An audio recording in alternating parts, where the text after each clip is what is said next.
All join palms and repeat after me. I take refuge in the Buddha. I take refuge in the Buddha. I take refuge in the Dharma. I take refuge in the Dharma. I take refuge in the Sangha. I take refuge in the Sangha. In the palms join.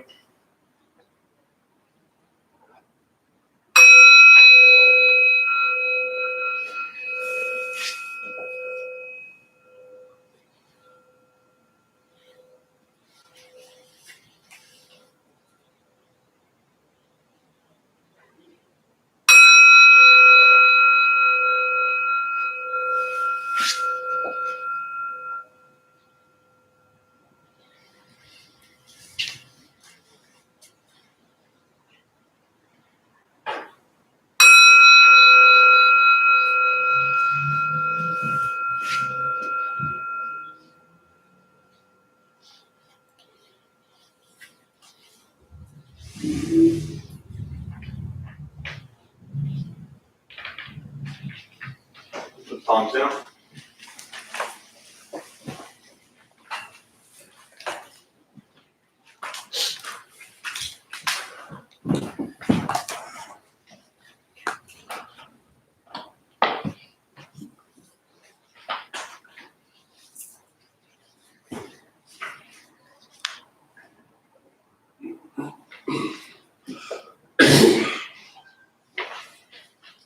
Good evening, everybody.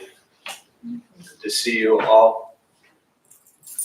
What brings you here on a Tuesday evening? Anybody want to share why they're here? We got almost the whole family. Why are you all here?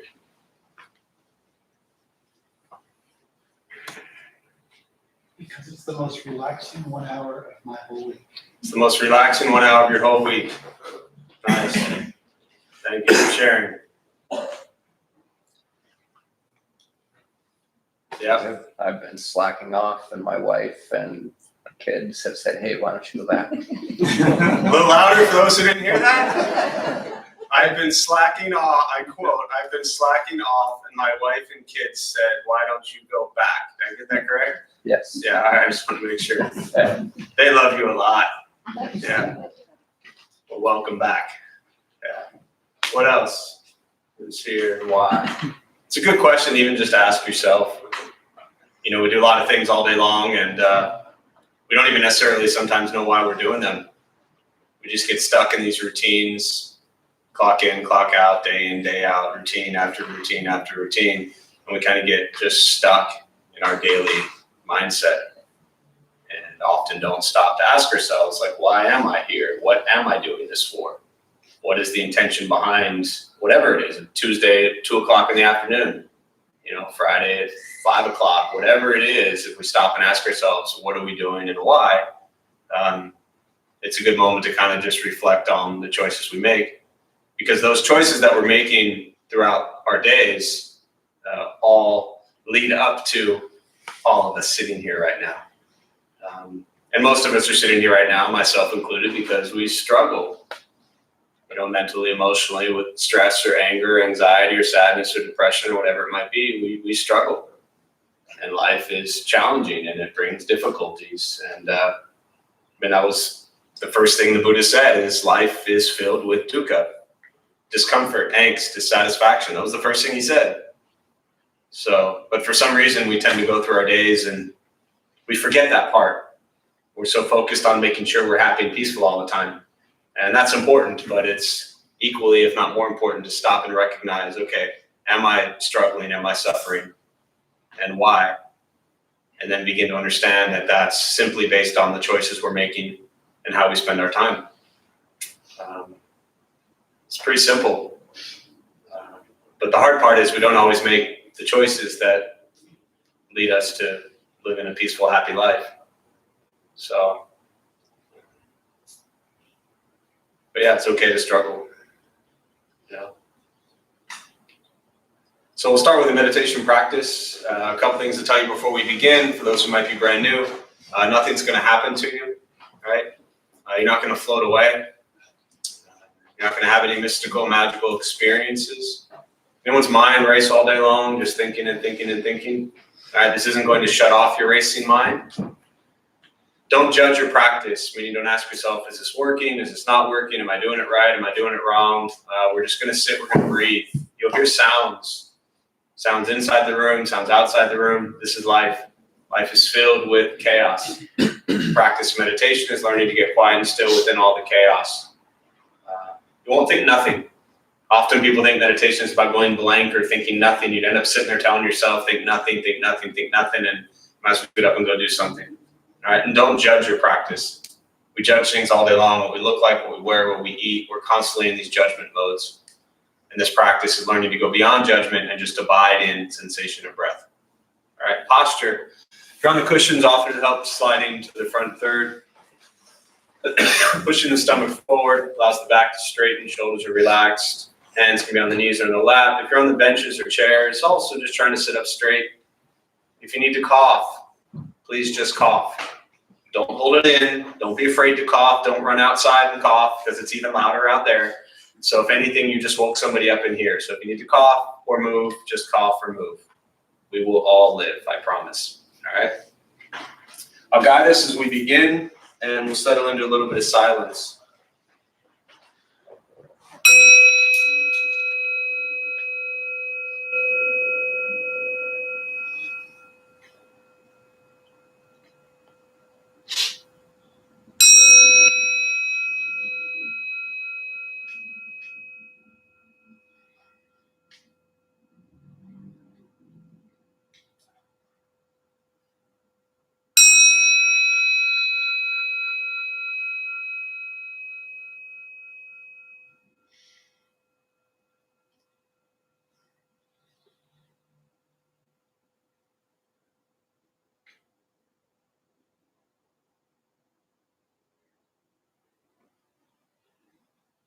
And starting with your eyes closed if comfortable, or slightly open. Mouth is open or closed. Start with taking 3 deep breaths, slowly.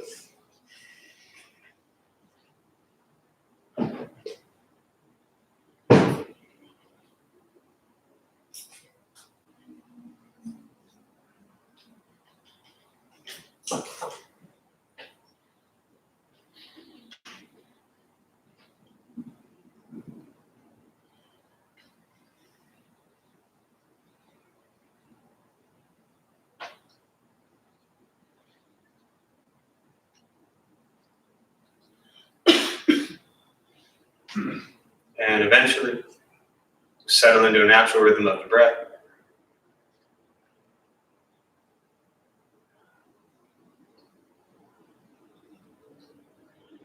Knowing throughout the practice, you'll hear sounds.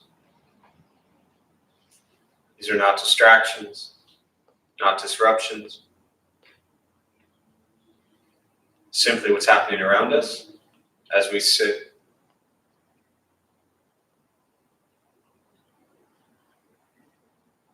Noticing the mind as it wanders, jumping from thought to thought.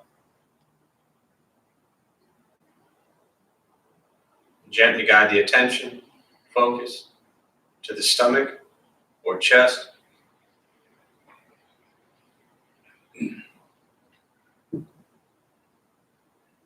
Breathing in, feel them rise. Breathing out, they fall.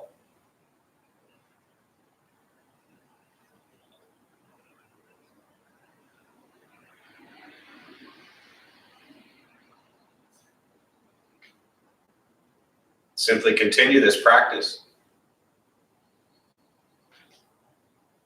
observing sensation of breath.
And as the mind wanders, lost in thought, recognize it.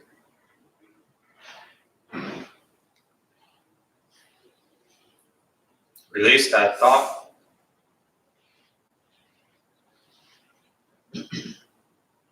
Return attention, focus to the breath.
Letting go of expectations.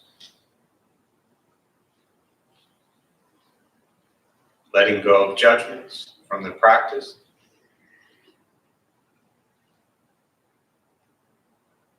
Just sitting. Breathing.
keeping the mind alert.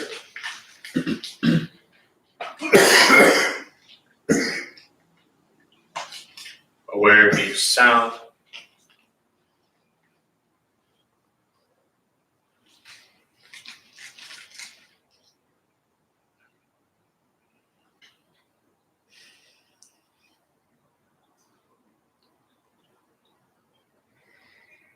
Each thought.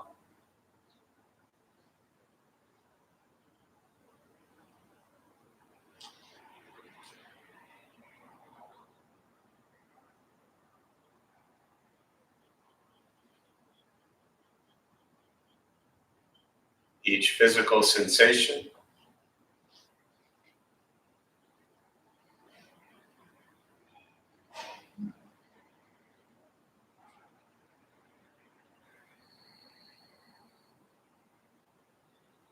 Yet concerned with nothing but sitting,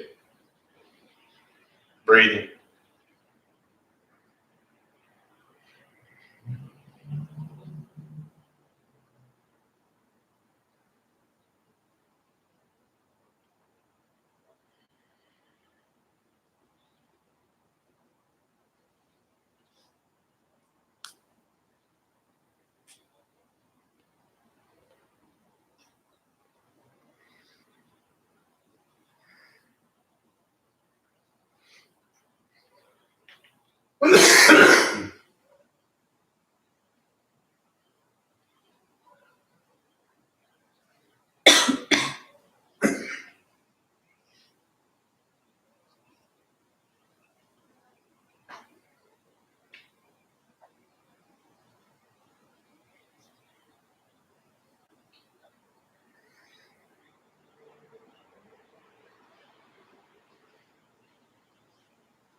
Learning to be comfortable in stillness, in quiet, wanting nothing but to sit and breathe.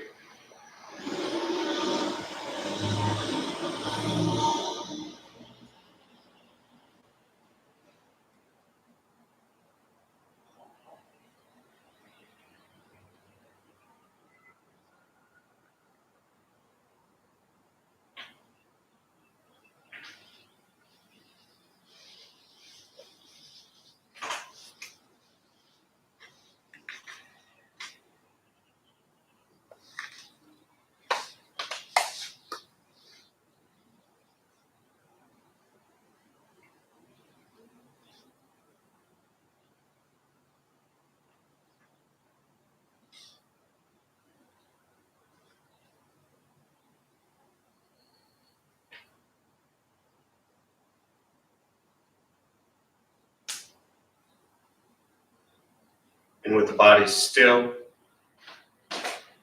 rested. And the speech quiet, aware of all sounds.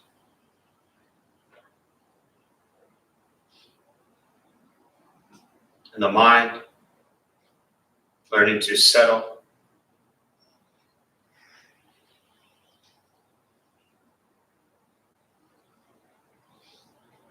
Know what it's like to just sit and breathe.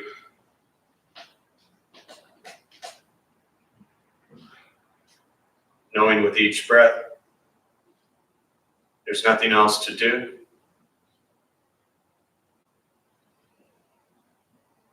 Nowhere else to go.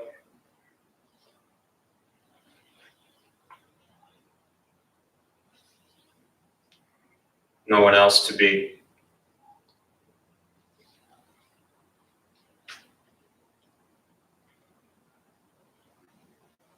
Everything beautiful, exactly as it is. Sitting, breathing.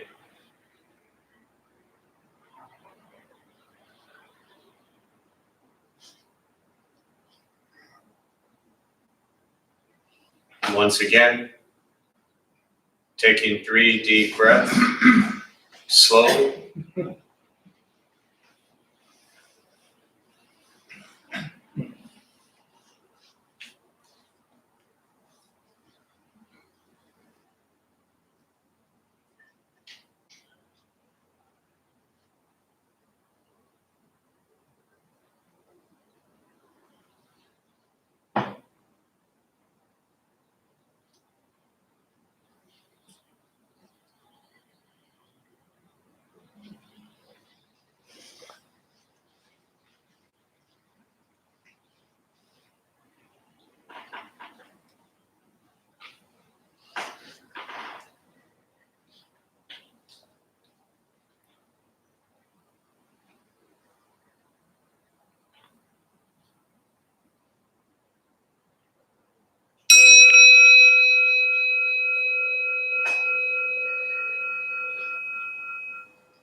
And as you slowly open the eyes,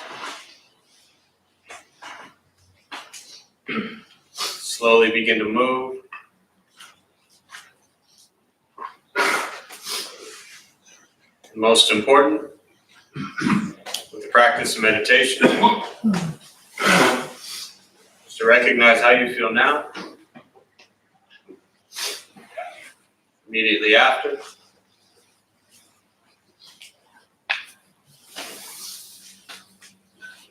Compare this to how you typically feel throughout your day. Recognize the difference, if there is one.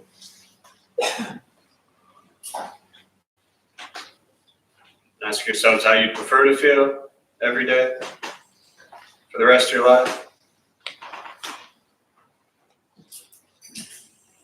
And realize however you feel now, if it's quiet, calm, still, or a busy mind, racing mind, whatever you're sitting with at this moment, has nothing to do with anything I said. It's nothing to do with how you sit and hold the hands or cross the legs. It's nothing to do with the sounds around you or anything else for that matter. It's everything to do with your own mind and your own mind's reaction to an external situation. This is what the Buddha called pratitya samuppada, means dependent origination. This is the basis of the Buddha's awakening. The word Buddha simply means awaken. He was a human being no different than anyone in this room who began to understand why he suffered, why he got angry, sad, depressed, stressed, anxious. He began to understand the causal relationship of all phenomena. And what that means very simply for all of us in this room, regardless where you come from or what you believe in or where you think you're going, your whole life is filled with things that happen. You react. More stuff happens, more reactions. That's what you get. This practice is learning what it's like to respond to something quietly, peacefully, still. Because for most of us, the way you responded to the last 20 minutes is quite different from how you respond to everything else that's happening throughout your day. So all we're working on is closing the gap where the way you feel now is closer to how you feel always. Just as driven, motivated, productive, successful, whatever that means to you in your respective lives. But with a mind that's steady, clear, focused, distracted by nothing, disturbed by no one. Imagine going a day without being disturbed by someone. Most of you won't even make it outside these doors before you're disturbed. No offense, of course. This practice is not easy. Training the mind to be present is probably the most difficult thing you ever have to train. But it's also the most important. Taking care of mental, emotional health and well-being should be a priority. But for some reason, it's the last thing we make time for. We spend so much time trying to fix, control, manipulate everything and everyone else. Hoping they do this, hoping they do that, wishing they would do this, wishing they would do that. Why did they do this? Why did they do that? So much time focused on others and very little time focused on ourselves. Why do I think this? Why do I say this? Why do I do this? That's this practice.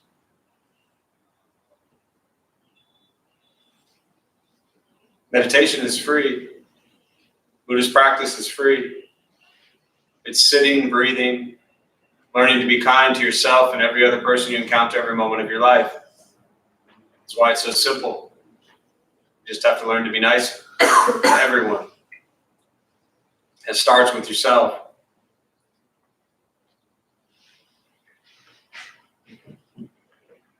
We often have a very difficult time embracing things as they are. We have an expectation of how we want the world to be.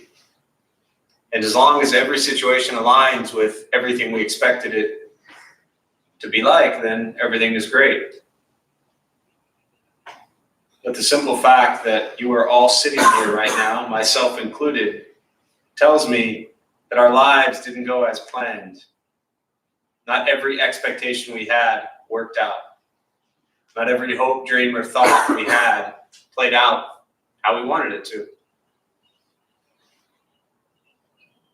And our ability to embrace that makes this life that much simpler. This practice isn't about getting everything you want. This practice is learning to appreciate what you have. To appreciate where you are in your life. Because where you are is not nearly as bad as what you might think. For some reason, we don't spend too much time focused on all the positive, wonderful, good things we have in our lives. We often spend time thinking about what we don't have, what we wish we had, where we want to be. But here you are. My guess is everyone in this room had food to eat, place to sleep, clothes to wear, clearly, and thank you. But here we are. You know? And for me, one of the greatest things I've learned from this path and this practice is just to embrace things as they are. And that doesn't mean it's wonderful, that doesn't mean it's great, it doesn't mean it doesn't suck.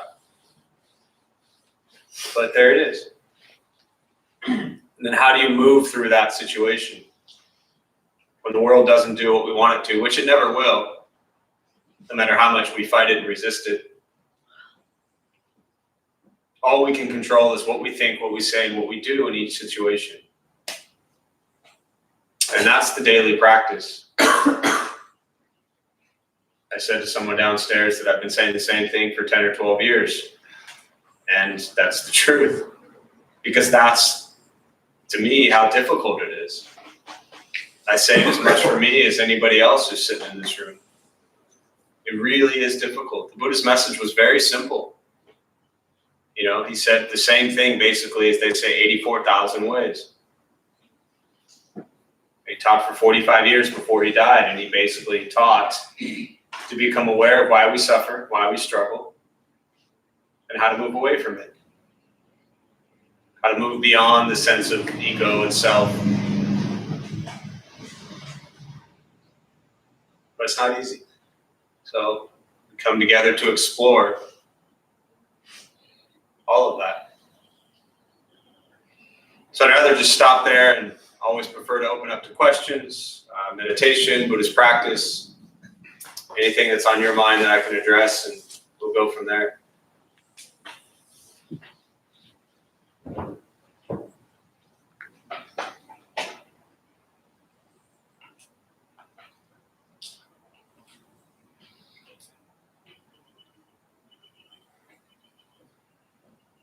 Yes.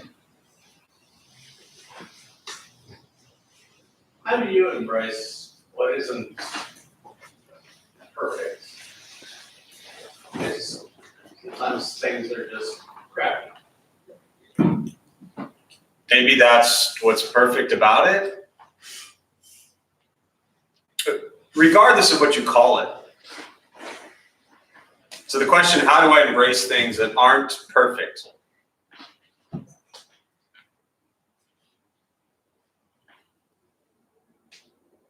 How do I embrace things that are crappy? It's the same.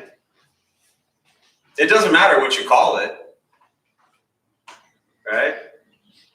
Eating dirt is eating dirt. Eating pizza is eating pizza. It's just how things are. We either embrace things as they are, or resist them, and then we take on that suffering. And if there are so many things in this world that are really just pretty disgusting going on, and even within those things, does our hatred and anger towards it change it? Does it mean we just have to sit there and embrace a world that is filled with hate? No.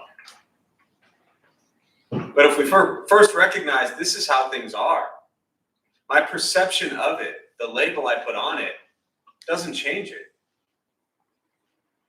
So I choose to see things as they are and understand that trillions of causes and conditions, cause and effect, have created that situation. It's a heck of a lot easier to just embrace the reality as it is. It's a lot more challenging, to fight everything. But imagine running around trying to make sure everything in your day is perfect. That's torture.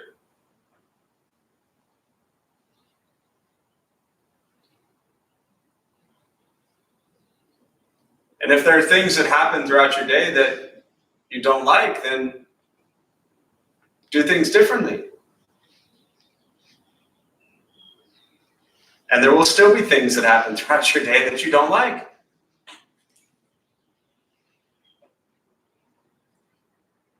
So as usual, I never answer any of your questions. It's a wonderful question. And no matter how we perceive it, it doesn't change the ultimate truth of whatever it is. It's just our perception of it. And what you see as crappy might be perfect and wonderful to somebody else. And what you see as perfect and wonderful might be crappy to somebody else.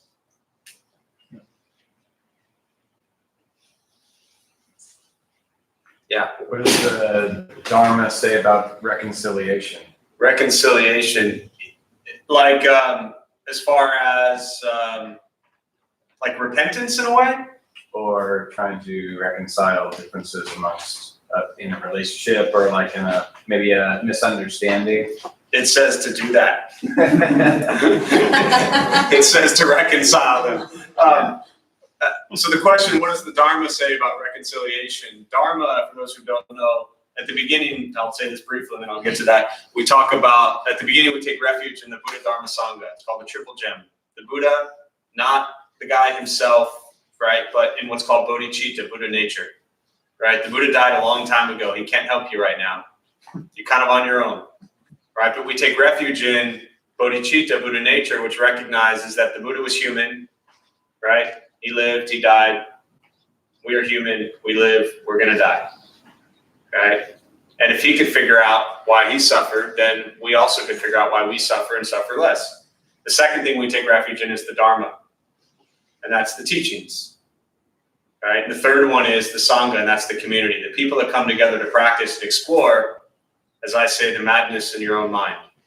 And so the question of how does the Dharma, or what does the Dharma say about reconciliation, and then specifically within relationships, when you're in an argument, which you may have been in once in a while, right, with somebody, do you think you're right in that argument?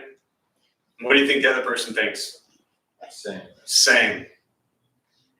Thus, we have every conflict in the world is two sides that think they're right. So sometimes reconciliation doesn't necessarily mean that we are saying we are right or wrong, or they are saying they are right or wrong. But to reconcile, I think it means to have an understanding that the argument that we're in is there because we don't like what the other person said or did, or the other person doesn't like what we say or do. And all we have is different, again, coming back to the similar response earlier, different perceptions. And to be able to forgive, right? When we don't forgive people, we hurt the most, right? So, and then they may suffer from that as well.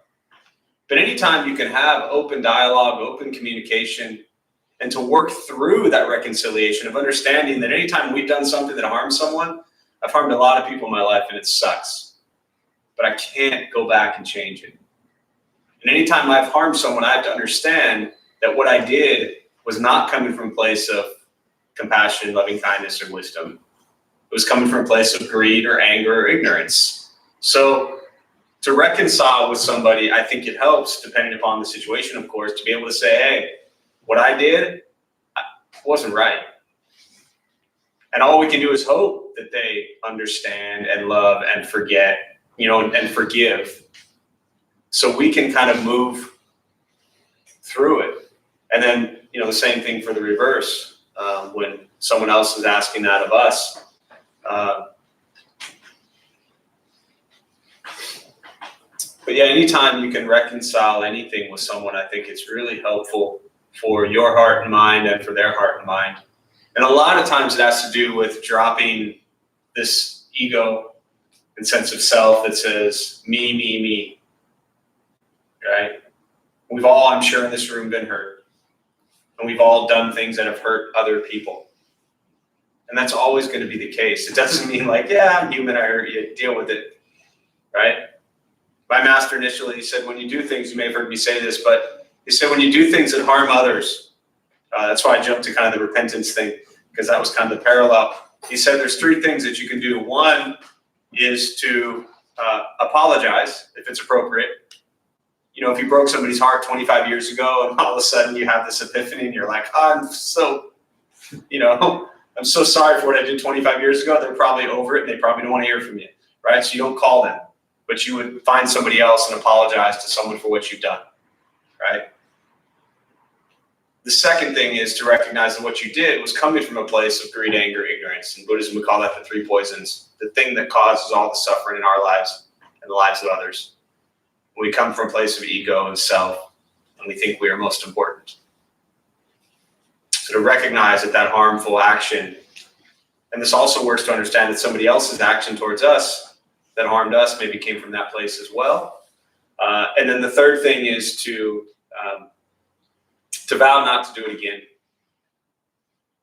You know, and I think in Buddhism, vows don't get talked about as much as I think they should. It's really a practice I learned a lot about, kind of in my coming up through Buddhist practice, is that these vows are very important.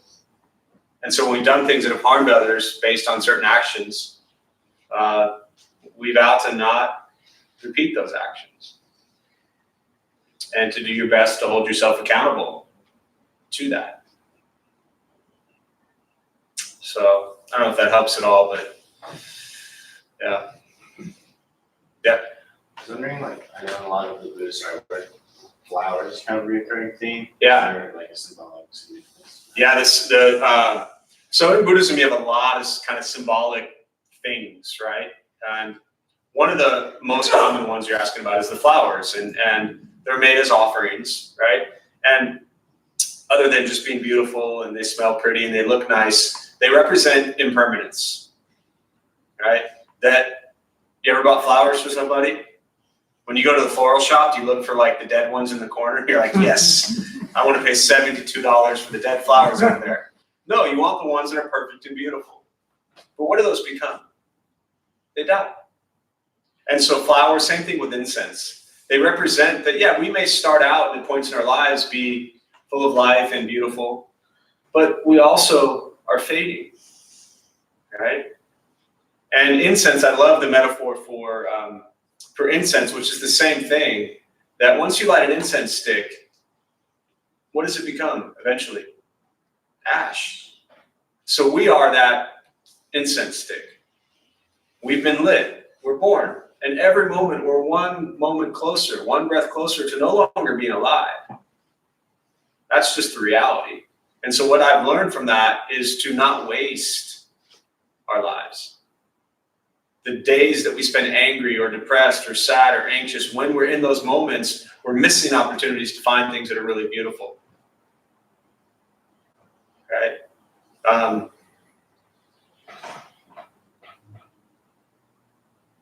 Yeah. Does that answer? Yeah. Impermanence. They're reminders. Yeah. So I've been coming here for a little over a year now, and I realized the last few years, just little subtle changes based on coming here and listening and applying. Mm-hmm. My car had to go to the shop, so I've been without a car since Friday. And a year ago, I probably would have sat and worried and come up with a million different scenarios of what was going to happen, and how much it was going to be, and how much it was an inconvenience. And I noticed that without even really realizing it, I got to that point where you always talk about sitting with things as they are. And it's like I was able to let it go and not let it ruin my day. And I walked to the gym, I walked there, I walked back. Right.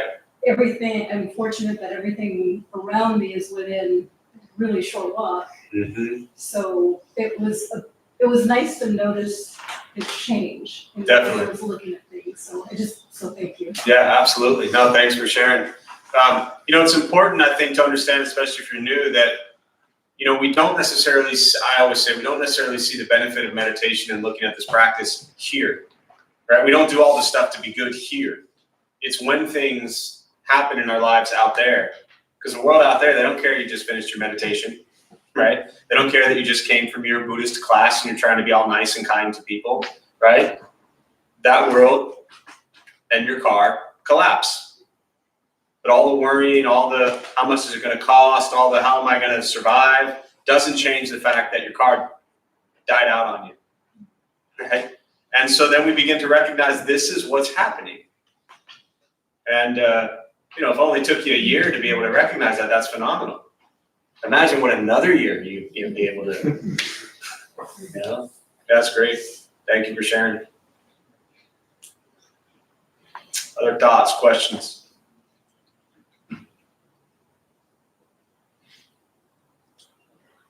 Yeah. What's your relationship with God? My relationship with God? Well, I'm a Jewish kid, So, I don't know, you probably have to ask God. I don't really have a relationship with God. I have a good relationship with my Jewish mother and father, and I have a good relationship with my rabbi. So if there is a God out there, then, I've never met him or her. I really love the Buddhist teachings about God and goddesses, and I'll tie that back to my relationship with it. When the Buddha, for those who don't know, when the Buddha was alive, this is 500 years before Christ. So the God that we refer to today didn't exist back then. It was Hindu gods and goddesses, and there were lots of them. And there were 12 questions the Buddha was asked that he wouldn't answer. And one of them was very specifically, what about gods and goddesses? And his response was, if you believe in them, great, you do. If you don't believe in them, then you don't. What the Buddha was teaching as a human was, I'm concerned with the actions we take and the karma we create in our lives. That was the focus. And so for me, I grew up Jewish kid, went to Hebrew school, Sunday school, had a bar mitzvah, all that kind of stuff. I just couldn't necessarily believe in something that I could never see or touch or feel or experience. And, so I guess I don't have much of a relationship with God or goddesses. I have a relationship with myself and the humans that I interact with on a day-to-day basis. And if there is a God out there, then, when I talk about rebirth and things like that, I always say that whether you believe in rebirth, whether you believe in reincarnation, whether you believe in going to heaven or hell, for the most part, all of those things are based on what you do. So if there is a God out there, then, hopefully this God will say, you used to be mean and do bad things, and now you do good things. Maybe I go to heaven, maybe I go to hell. I don't know. Yeah. God's never played much of a role in my life. Do you have a higher power? Do I have a higher power? No. I know that life isn't about me. I know that life isn't about my ego. I know that life isn't about thinking I'm the most important person in the world. I know that the most important thing in my life is the community that we build and the people and lives that we touch. And I know that I'm not the important one. So in that regard, you're all way more important than I am. So in that regard, you're all my higher power. The Sangha, when we take refuge in the Sangha, the community, right? It's called the Triple Gem. And the third one, the Sangha, that saves my life. Because I promise you, if I was not leading this community and leading this Sangha, my mind is not trained well enough to trust myself out there. But the Sangha, the community, holds me accountable because I have to wake up every day and sit with all of you and be with all of you. I said that as if it's a bad thing, I get the opportunity to sit with all of you every day, And if I was out there acting like a piece of you-know-what, and then I got to come in here and face the Sangha, that would suck. So you're all my higher power, Maybe that makes me a bad Jew. I don't know. Yeah. Have you let go of someone that is unhealthy for you? But let's say you work with this person or they're your roommate. You move out. This is easy. So are you still going? Go ahead. There's more. I'd love to hear. That's all. Okay. So let me just rephrase that. I don't even think I have to rephrase that. How do you let go of someone if they're your roommate and you work with them, right? And they're unhealthy for you, but you are romantically attached. Oh, so there was more. There was more. I knew there's always more, right? And they're unhealthy for you and you're romantically attached. You move out. somebody came to me like 3 weeks ago, and I'm very clear, some of you maybe don't know, I'm not a therapist, I'm not a doctor, I don't give personal advice, I don't meet one-on-one with people, unless you're a rare, special old baseball buddy. Someone came to me a couple weeks ago who was part of the Dharma of Life program. It's a 10-week program we run here, and it's just free as everything else. My point is I spent, twice a week for 10 weeks, 12 weeks with the same 25 people. So that Sangha, that you kind of get a little intimate, you get to open up a little more. It's nice. So someone came to me a few weeks after that, and they said that in a similar situation, but I don't need to get into all the details of yours or their situation. They wanted somebody where they lived that was really loud. And they wanted to be removed from the situation, and they didn't know how to handle getting them out. And I said, well, why don't you just go? And they said, I can't. I said, really, you can't, or you don't want to? Well, it would make my life very difficult. So you'd rather spend the next 6 years complaining about it and trying to figure out how to get rid of them, when you could just as easily say, I gotta go. Sometimes the hardest answers are the simplest. You don't need to let go of it.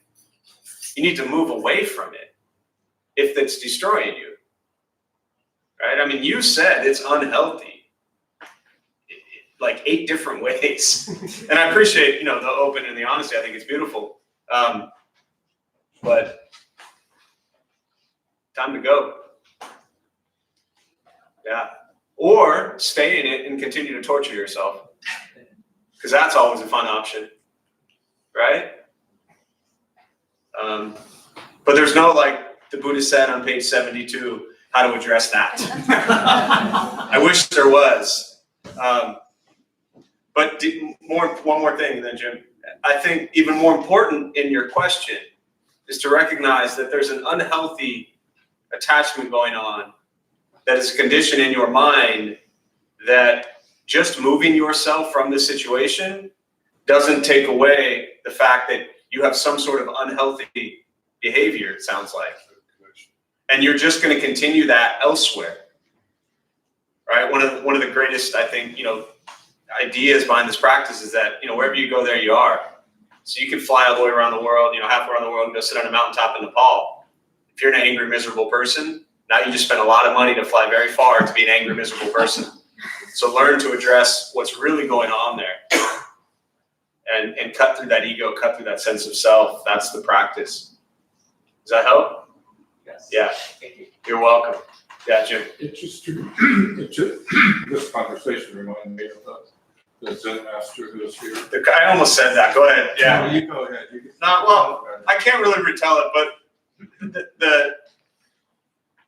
there's a Korean Zen master, great teacher, very famous, by the way, which I didn't even know until after he left. But and this woman sitting right here, when you're in large groups, and there's always one person who just likes to dominate the conversation, and everyone's like, God, would they just be quiet already? And that was going on this night. It was the first question. He was here from Korea, and this person spent 20 minutes with the Korean Zen master. Just wouldn't let it go. And he handed her some sort of card carrying thing, like a wallet, basically. And he put it in her hand. And she wouldn't let it go. And she kept saying, I want to let it go, I want to let it go, I want to let it go. While she's gripping it tighter and tighter and tighter. So sometimes just move, let it go. It drops. But yeah, his answer was way better than mine. Yeah, and then we'll wrap I up. think he said something along the line that if something is really hot, Oh like yeah, a hot pan, it's gonna be very painful. Do you hold on to it and just hang on to it, or it's so painful that you just have to let it go? right. And I think that's what he was trying to convey, that a painful relationship, a painful situation, if it's really hot and painful, let it go. Yes, that's what he said. Thank you, Ben. Yeah. What else? Questions, thoughts?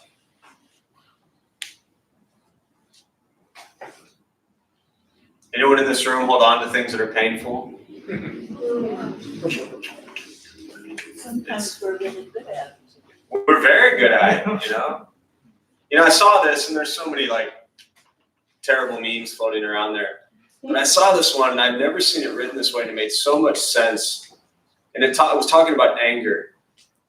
And it said that anger is what we use to punish ourselves for someone else's mistake. So other people do things, and then we punish ourselves with this anger towards what someone else did. And we are, for whatever reason, so good at that. And we carry that for years. And really it comes down to having that compassion towards ourselves and saying, I'm not going to hold on to this anger anymore. Easier said than done, of course, but yeah. How do you deal with someone who only think they're right? Say again? Somebody think they're only righteous. How do you deal with that? They think they're righteous? Yeah, they know everything. But again, so many of these questions are about how to deal with somebody else. And you've been coming for years, and they're always the questions about the same family members, right? So they are who they are. Right? I'll wrap up with this thought.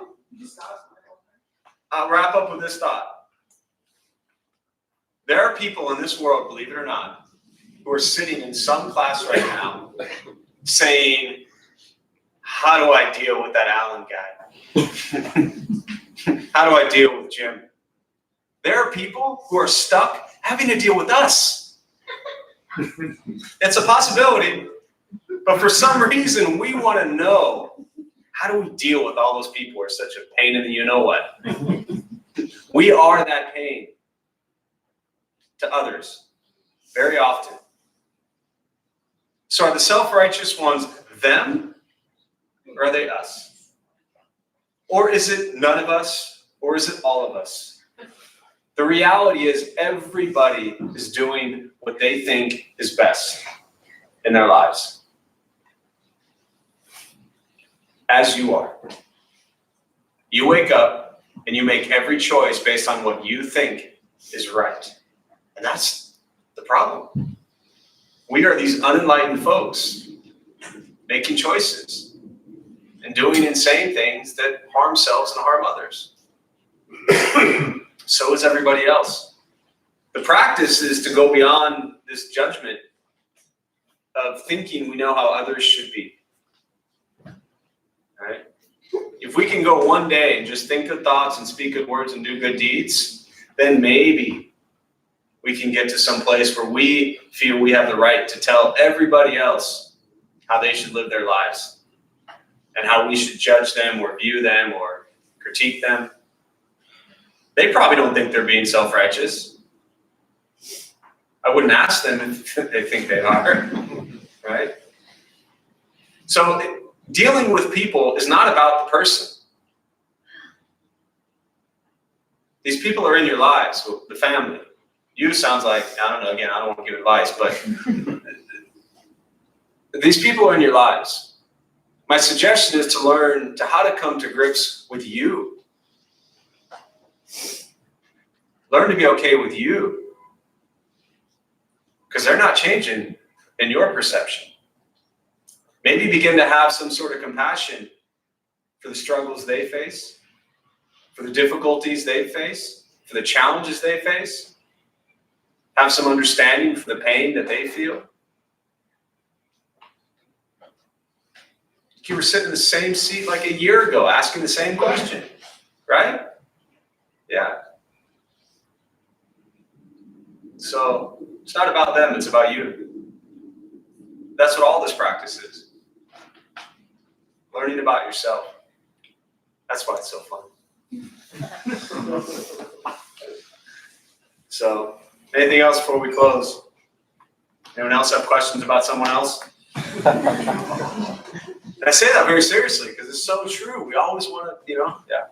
When you say that when you're sitting to meditate, you're not really escaping, what do you mean by that?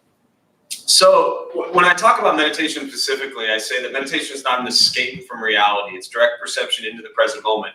Often, I have a lot of standard things I've been saying for years with meditation, but often, especially if people are new to it, they might think that meditation is, closing your eyes and pretending you're sailing down a river and getting lost in the birds and trees and flowers, like it's going to La La Land or something like that, right? So meditation is every moment of your life. The Buddha taught very clearly, sitting, standing, walking, lying down. Everything you do is a meditation practice. It's a concentration and focus on the present moment. So it's not, there's your life, and then I'm going to go meditate and get away from my life. I was down at Southwestern College with staff this morning, and I'll wrap up with the story. And this guy, he was newer to meditation, and it was so funny because he kept saying, all right, I'm going to carve out 5 minutes of my morning and sit in my office, and I'm going to do my meditation before my day starts. He says, well, what do I do if the phone rings? I said, well, you answer the phone. He said, then I'm going to be angry that they're ruining my meditation, right? Sitting still and breathing is your meditation. Answering the phone, conversation is your meditation. Hanging up the phone, picking up food so we can feed the homeless, washing the apples, all of that is your meditation. This is our lives. Meditation is not separate from every moment of our life. So it's not the escape. Because if there was an escape, right, we use things to escape to. Right? We don't have enough time to rattle all of them off. Some healthy, some unhealthy, but we use things to escape to. Meditation isn't the escape. It's coming back to this is the present moment. Things in my life may be wonderful and things in my life may be painful. That's the Buddha taught, pleasant, unpleasant, and neutral. Meditation is becoming aware of that. Because if we run from all of that, if you run from all your pain, trying to escape from it, what happens when you set down what you're using to escape? What do you come back to? Same stuff. So it's not the escape. It's the opposite of that. Does that help? That's what makes it so painful sometimes. We have to sit with our own stuff. That's hard. Yeah, sure. So we'll join palms as we close. And the benefit of this practice be shared with all beings in all directions. May all beings be at peace. May all be free from suffering. May any merit gained from this practice be transferred to Max during his time of healing and his family and friends who suffer at this time. May they all be at peace and free from suffering. May we all be at peace and free from suffering.